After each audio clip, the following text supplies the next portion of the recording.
Haleluya, haleluya, haleluya. Yesus dahsyat, ya Yesus luar biasa.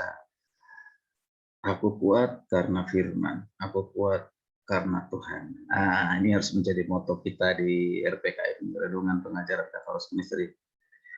Apa kabar Bapak Ibu Saudara kasih Tuhan? Saya percaya setiap kita dalam perlindungan dan penyertaan Tuhan selalu menyinari kita dengan kasih karunia-Nya, dengan damai sejahteranya.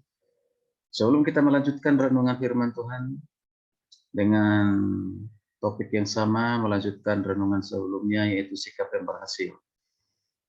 Kita lanjutkan di season yang ketiga ini, tetap dengan nas yang sama dari kita firman dari Mazmur 34 ayat 1 sampai 23. Mari kita berdoa. Bapa di surga, di dalam nama Yesus, kami rindu firman-Mu berbicara kepada kami. Karena kami tahu tidak ada kekuatan lain dalam hidup ini selain daripada firman-Mu yang membuat kami mengerti rencana-Mu, hidup dalam rencana-Mu, bahkan kami kuat dalam menjalani kehidupan ini hanya dengan firman.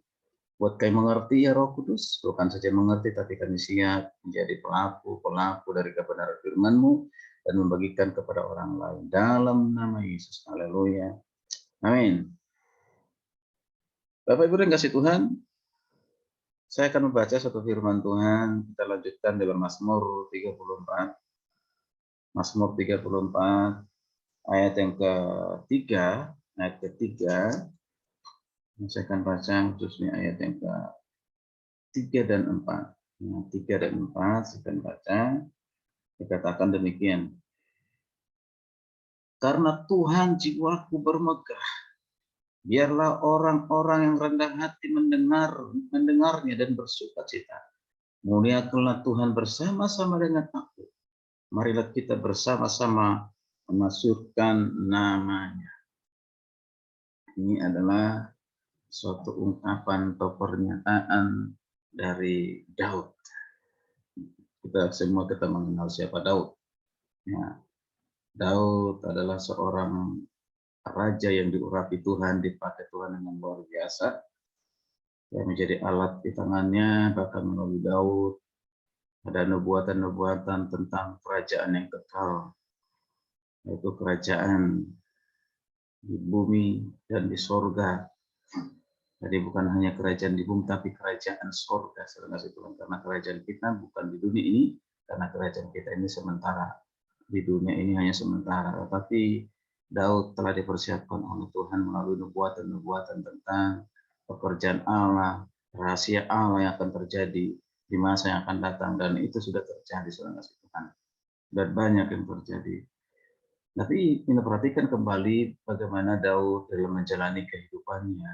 Itu tidak mudah. Banyak tantangan, banyak hambatan. Banyak orang yang salah mengerti tentang dirinya, terutama yaitu Saul, raja yang pertama yang sudah diangkat memimpin bangsa Israel yang sudah dipilih. Luar biasa. Ya, ketika sebelum Daud ya dilantik menjadi raja, tapi Daud sudah menunjukkan keberhasilan dalam kehidupannya sebagai gembala domba, dan bagaimana perkara-perkara yang besar yang Tuhan kerjakan lakukan pada saat menggembalakan domba. Bahkan juga bagaimana keberhasilannya melawan orang Filistin, terutama Goliat, mengatakan bahwa dia datang atas nama Allah. Kemenangan demi kemenangan diraih oleh Daud, tetapi hal itu justru membuat Saul tidak senang karena merasa tersaingi, sehingga Saul berusaha menyingkirkan Daud dari kehidupannya. Nah, ini salah satu cerita yang kita bisa melihat, sehingga bagaimana Daud harus mengungsi ke suatu tempat, ya bahkan seperti katakan pura-pura gila, saudara kasih Tuhan. Tapi ini menunjukkan sebenarnya pura-pura gila ini karena begitu besar tekanan persoalan masalah yang dihadapi oleh Daud pada saat itu. Tapi bagaimana sikapnya? Di sesi yang kedua sudah sampaikan sikap Daud itulah sikap ingin mengatasi keadaan. Dia tidak menyerah dengan keadaan. Dia bukan tiap hari lagi pura-pura gila, tidak, saudara. Tapi itu pura-pura gila itu sebenarnya karena apa? Dia bukan seolah-olah dia tidak dapat lagi mampu mengatasi kehidupan. Tidak, itu karena tekanan kesulitan yang luar biasa. Tapi yang kita lihat bukan lagi pura-pura gilanya, tapi bagaimana Daud mengatasi ya persoalan ini, bagaimana dia keluar dari persoalan itu. Ya, sikap optimisme yang dia miliki, bukan sikap pesimis dengan keadaan itu. Yaitu yang pertama, sikap optimis itu diperhatikan adalah sikap ingin mengatasi keadaan. Ya. Nah, sekarang kita lanjutkan yang kedua dari pembahasan kita tadi di ayat yang ketiga. Ya, sikap yang kedua yang dimiliki oleh Daud yaitu sikap bermegah atau sikap ingin menang. Sikap bermegah, sikap menang. Sikap bermegah, sikap menang. Perhatikan sikap kedua ini. Di ayat 3 tadi dikatakan, karena Tuhan jiwaku bermegah. Karena Tuhan jiwaku bermegah. Apa artinya saudara kasih Tuhan? Apakah Daud sedang bermegah? Bukan dengan keadaan yang dialami? Bukan. Keadaan Daud belum menunjukkan kemegahan. Pada saat itu persoalan Daud belum selesai, saudara kasih Tuhan. Belum tuntas. Daud masih dalam keadaan sangat tertekan karena dikejar-kejar. Walaupun demikian, ia mempunyai keinginan. Sikapnya disesuaikan dengan keinginannya. Yaitu apa? Kemegahan, kemenangan atas segala pergumulan hidup. Itulah sebabnya Daud langsung menyatakan keinginannya. Aku hendak bermegah. Berarti aku hendak bermegah, belum bermegah. Nah, ketika penderitaan datang, seringkali kita berkata, aku menyerah. Aku tidak mungkin, memang sudah nasib, ya nasib. Memang udah begini. Bukan mungkin kita berkata, ya ini mungkin karena kutuk keturunan dari orang tua. Lalu jangan sampai persalahkan siapapun termasuk orang tua karena keadaan yang kita hadapi. Ya, jangan pernah kita punya persoalan masalah yang berbeda dan juga bagaimana mengatasinya berbeda. Ya, jadi saudara kasih Tuhan, jangan kita sekali lagi saudara kasih Tuhan menyerah dengan keadaan seperti itu. Ya, dapatkah kita bermegah dalam keadaan yang sulit? Atau justru kita menyerah? Atau mungkin kita baru bermegah kalau sedang mengalami kesuksesan. Baru kita dapat bermegah. Siapapun bisa saudara kasih Tuhan. Kalau sudah berhasil menang dalam pertandingan hidup, berprestasi, bergembira, senang. Semua orang bisa melakukan itu. Nah, tetapi dalam ayat 3 kita perhatikan, Daud belum memiliki sikap bermegah karena apa? Karena keberhasilannya. Belum. Tapi kita perhatikan di sini keinginan yang positif dari Daud menentukan sikapnya. Dikatakan, aku ingin bermegah. Nah, ungkapan yang keluar dari mulut Daud ini menentukan kekuatan saudara Tuhan. Bahwa masih ada jalan keluar, bahwa masih ada harapan dalam hidupnya. Jadi keinginan yang positif perlu diwujudkan dalam sikap kita. Seperti halnya Daud. Jika saudara ingin menang, saudara harus menunjukkan sikap apa? Sikap menang. Sekalipun belum menang, tetapi kita punya sikap menang.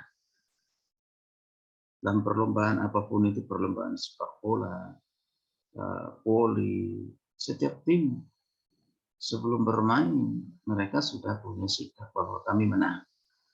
Kami menang. Nah, gitu kan? Kami menang. Kalau mereka mau bertanding, ya udah, yang penting bertanding. Mau menang atau kalah itu urusan nanti.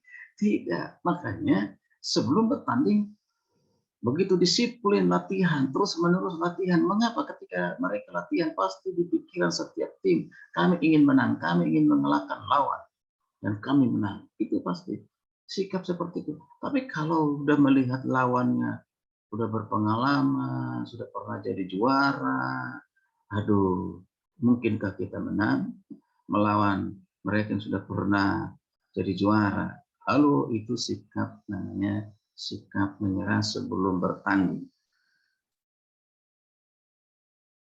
Ya, sekalipun itu sudah pernah berprestasi, mereka tim itu sudah pernah menang, berprestasi, ada juara 1, juara dan lain sebagainya. Tapi milikilah tetap sikap yang optimis bukan pesimis. Yaitu apa? Kami pasti menang. Ya, dengan apa? Dengan tentu persiapan latihan.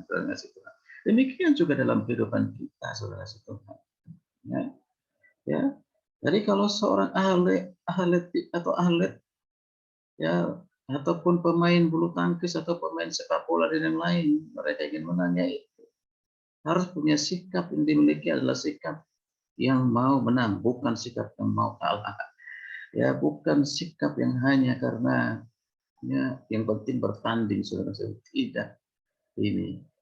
Jadi hampir dalam setiap pertandingan, bila kita perhatikan, kalau ada yang kalah terus, perlu diperhatikan. Adakah sikap ingin menang atau hanya ingin bermain saja atau ingin peserta ya, perlombaan? Tentu tidak. Ya. Nah, kalaupun kalah 1 kali, dia tidak menyerah, dia akan mempersiapkan diri. Nah, jadi dengan baik, terutama persiapan apa, saudara Tuhan? Yaitu persiapan mental yang kuat, ya, yaitu mental yang ingin menjadi juara, bukan ingin hanya menjadi pemain, tidak. Jadi saudara kasih Tuhan, kemampuan sehebat apapun kita, latihannya banyak, kan? Jika sikap kita tetap sikap yang ingin kalah ataupun pesimis, hasilnya juga akan sama-sama akan kalah. Oleh karena itu, saudara kasih Tuhan, jika kita ingin berhasil, maka saya katakan sekali lagi, milikilah sikap orang yang berhasil. Amin. Jika kita ingin menang, milikilah sikap ingin keluar dari keberhasilan, dari segala ya, kesulitan itu. Menang atas segala persoalan masalah hidup kita. Maka milikilah sikap kemenangan. Haleluya, puji Tuhan. Dan lagi meskipun keadaan itu belum diperoleh, keadaan berhasil, keadaan menang belum kita peroleh, tapi kita sudah persiapkan sikap kita. Sudah persiapkan sikap kita. Itulah rahasia kedua dari keberhasilan, yaitu sikap berpegang dan sikap ingin menang. Puji nama Tuhan. Kira-kiranya renungan ini menjadi berkat, teguran, kekuatan, motivasi bagi kita sekalian. Jika renungan firman Tuhan ini menjadi berkat bagi saudara, jangan lupa dibagikan supaya lebih banyak lagi saudara kita yang lain diberkati, dikuatkan dengan kebenaran firman Tuhan ini. Jangan lupa di like, direspon, dan mohon juga dibantu di subscribe. Sampai bertemu di renungan berikutnya. Selamat beraktivitas. Jangan lupa jaga protokol kesehatan. Mari kita taat dengan protokol kesehatan. Ya. Selalu menggunakan masker kemanapun saya pergi. Rajin cuci tangan, menjaga jarak, ya, menjauhi kerumunan. Nah, bagi saudara yang belum divaksin, mari ya segera divaksin. Ya, vaksin itu tidak bertentangan dengan firman Tuhan. Ya, tidak, itu adalah untuk menambah imun tubuh kita supaya kita bisa lebih sehat. Itu tujuannya. Ya, baik. Terima kasih. Shalom. Tuhan Yesus memberkati kita sekalian. Haleluya. Amin.